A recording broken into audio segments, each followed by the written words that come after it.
On est où? On est là. On est ici. Bien. Nous pouvons désormais reprendre cette session. Au nom de tous les participants de cette table ronde, comme ça ce sera fait, nous remercions collectivement les organisatrices de ce colloque pour nous avoir proposé de participer. Et nous les remercions, surtout, enfin peut-être pas Vanessa qui est déjà très très investie en droit de l'environnement, nous les remercions pour avoir eu cette idée de nous impliquer, de nous amener à travailler sur cette question qui nous concerne tous, qui est celle du changement climatique. Je remercie également François Guy d'avoir respecté le timing de sa première table ronde de façon si scrupuleuse. Et enfin, je remercie à nouveau les organisatrices, mais cette fois-ci à titre personnel. Pour ma table ronde, je suis très heureuse de cette table ronde parce que j'ai une grande admiration pour les trois participants, pour leurs travaux, et une grande affection pour les trois participants, même s'il y en a une que je connais un petit peu moins bien, mais on se connaît un peu. Donc voilà, je suis très contente. Cela étant dit, quelques précisions sur la façon dont moi aussi j'ai adapté la feuille de route qui nous était donnée en termes de format, sur ce thème qui est le thème du rôle des normes de droit privé.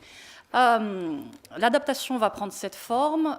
Le rapport général que je vais faire va être un rapport général très bref, de 10 minutes, qui va juste cadrer le débat et lancer quelques pistes, pour une raison extrêmement simple. Cette raison est que, entre les contributions d'Édouard Trépoz et Olivier Gou, et la contribution...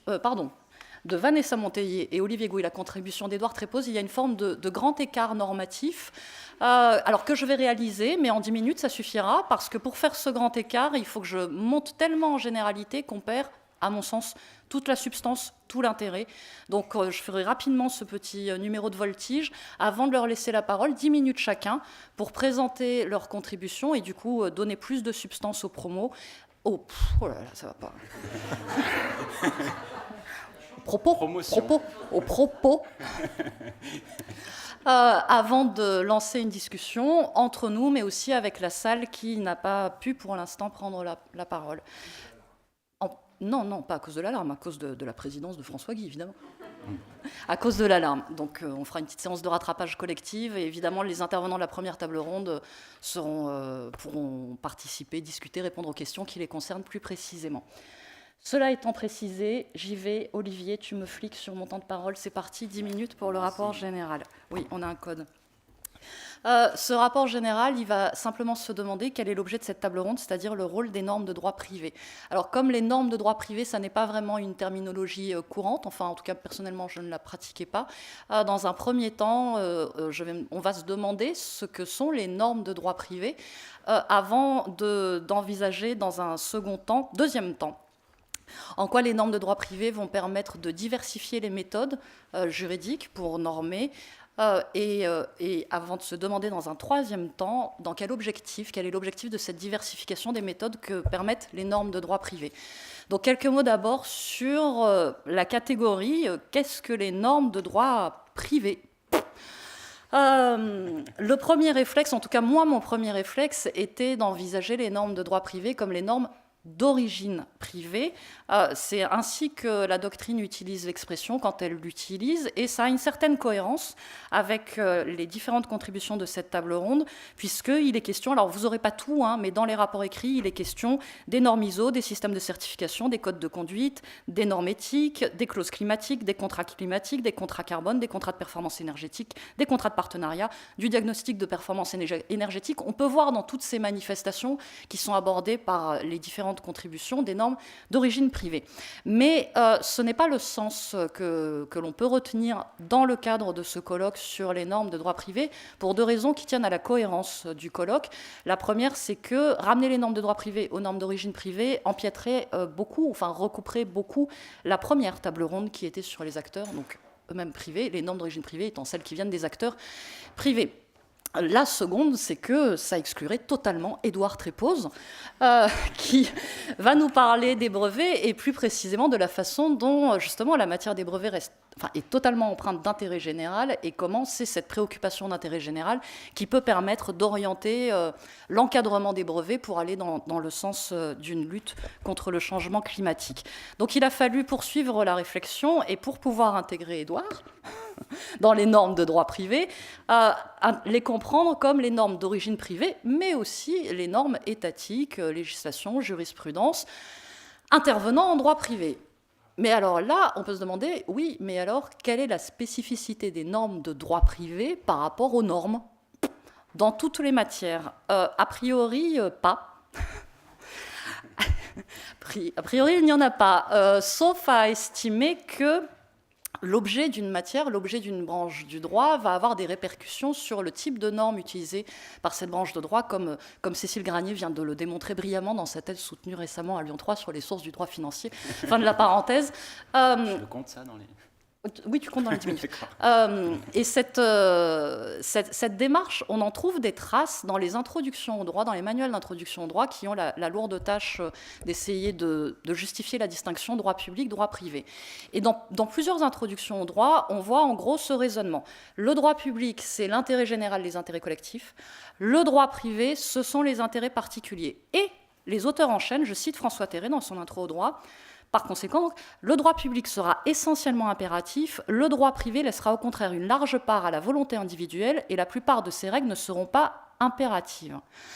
Donc il y aurait cette idée que le droit privé se caractériserait non seulement par les initiatives individuelles, mais aussi par des normes qui seraient pas seulement impératives, mais aussi supplétives. Donc en fait, bon, les auteurs relativisent toujours le propos, après l'avoir énoncé, mais comme là on a une table ronde sur les normes de droit privé, on peut prendre cette hypothèse que la caractéristique des normes de droit privé, c'est que plus que les autres branches, elles tiennent compte des intérêts particuliers, plus que les autres branches, elles laissent de la place à l'autonomie de la volonté, plus que les autres branches, dans les normes étatiques, on va utiliser tout le registre du supplétif à l'impératif, puisqu'il me faut aller jusqu'à l'impératif, c'est le grand écart, pour intégrer Édouard Trépose. Donc si, en gros, on pourrait se dire que les normes de droit privé, justement, vont avoir un rôle pour lutter contre le changement climatique parce qu'elles permettent de couvrir une plus grande gamme de normes. C'est ce qu'on va essayer de vérifier, le terme est un peu fort, voilà, ce qu'on va essayer de voir, en se demandant dans quelle mesure ces normes de droit privé diversifient les méthodes normatives.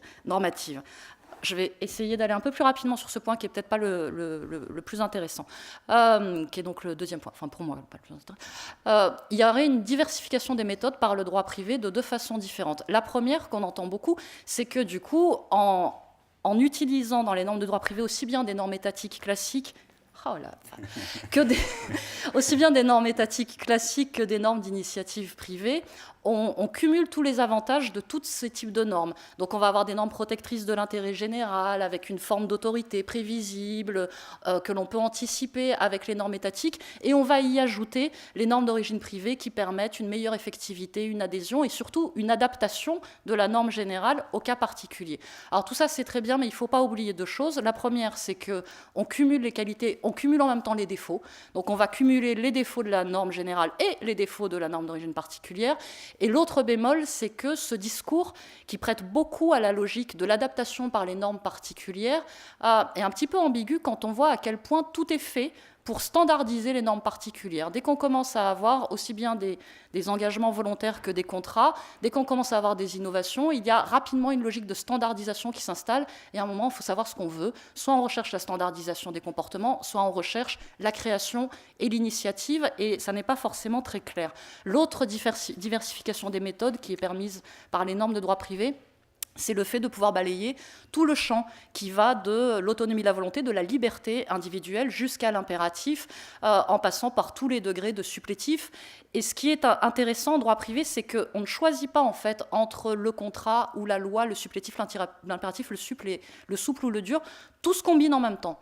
Tout se combine en même temps, et il est de plus en plus difficile aujourd'hui de faire à la part sur certains points entre quelle est la part de la loi, quelle est la part du contrat, quelle est la part de l'entreprise et de l'initiative individuelle de l'entreprise. Tout est combiné. C'est peut-être la plus grande force des normes de droit privé, cette capacité à facilement associer toutes les énergies, toutes les possibilités des normes de droit privé.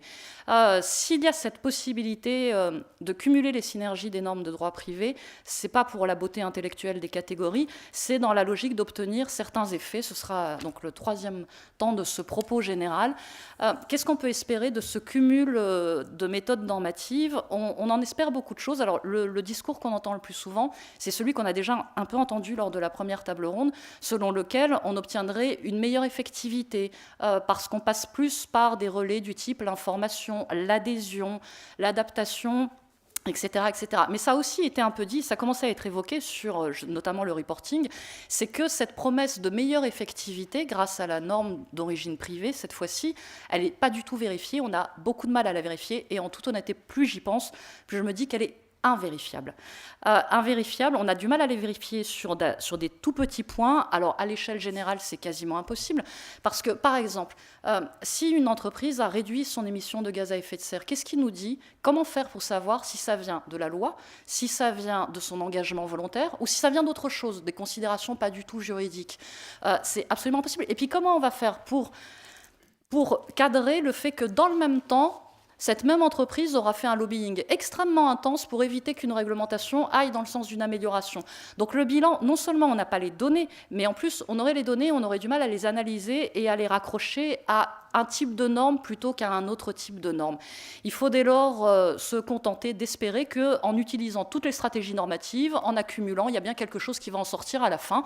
On en est là, mais dans les contributions, on se rend... Enfin, moi en tout cas, j'ai vraiment eu l'impression que finalement, le bon vieux droit bien dur d'Édouard avait un potentiel d'efficacité assez redoutable, puisque finalement, en empêchant une entreprise d'exploiter économiquement une invention pour des raisons écologiques, l'efficacité, on la voyait immédiatement, même si Édouard va le montrer, ça n'est pas forcément la bonne logique d'être un peu trop radical sur cette question.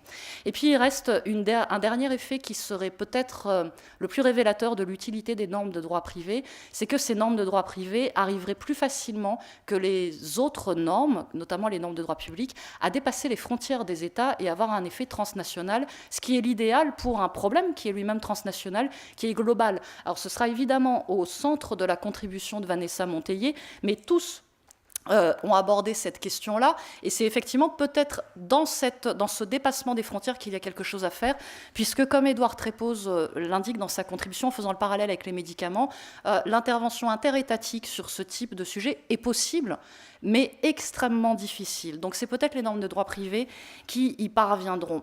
Toutefois, Olivier Goum met en garde sur cette idée qu'on va s'appuyer sur la puissance des normes privées pour dépasser les frontières et avoir un effet plus global sur les comportements. Il y a là aussi des dérives, parce que cette logique-là, elle repose sur la logique du plus puissant économiquement et sur la logique de marché.